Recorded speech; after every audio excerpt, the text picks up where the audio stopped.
Gua akan coba bahas secara sistematis kenapa menurut gua sekolah itu scam. Sekolah itu pada dasarnya adalah tempat untuk berpikir, tempat untuk mengutarakan ekspresi kreatif. Karena sekolah yang awal-awal direkam di sejarah itu adalah akademinya Plato, salah satu filsuf paling terkenal di dunia. Akademi Plato itu dibuat di Athens tahun 387 BC. Fungsinya apa? Untuk para upper classmen ya. Terrecord juga ada beberapa wanita di dalam kelasnya Plato, ada 2. Jadi pada waktu itu adalah tempat untuk bebas berekspresi ya. Saling gak ada grading seperti sekarang, tidak ada standarisasi, hanya bebas untuk berpikir bareng-bareng para scholars ini pada zaman dulu. Sebagai tempat saling tukar pikiran antara para murid dan para guru. Sekarang pertanyaannya, dari mana ini semua berubah ya?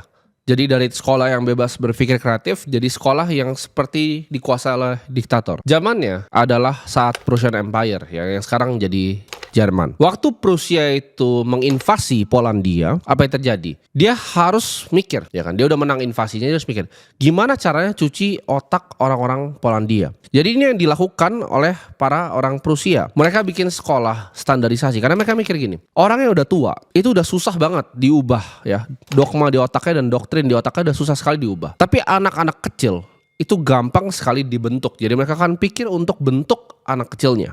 Lalu Prussian Empire ini buatlah sekolah standar pertama di dunia. Sekolah ini diciptakan sedemikian rupa ya, sekolah ini sangat otoritarian. Jadi kalian harus nurut sekali dengan kekuasaan. Sistem ini dibuat oleh Frederick the Great ya, monark dari Prusia tahun 1740.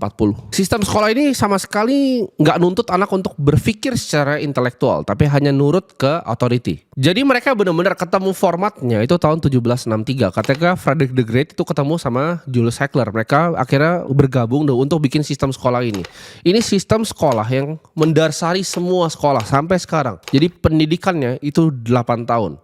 Ya, mandatory, wajib 8 tahun. Itu karena kerjasama mereka berdua ya, jadi ada 8 tahun ini. Nah dari 8 tahun ini itu mulai untuk ada jamnya ya. Jadi jam masuknya ada jam masuknya, ada jam pulangnya. Ada jam masuknya, ada upacara, ada jam pulangnya. Di sini nggak diajarin ya matematika dasar, kalkulus dasar itu sama sekali tidak diajari. Yang diajari hanya membaca, ya, menulis, menyanyi, dan waktu itu belajar tentang agama. Jadi ini 4 yang diajarkan oleh sistem Prusia pada zaman itu.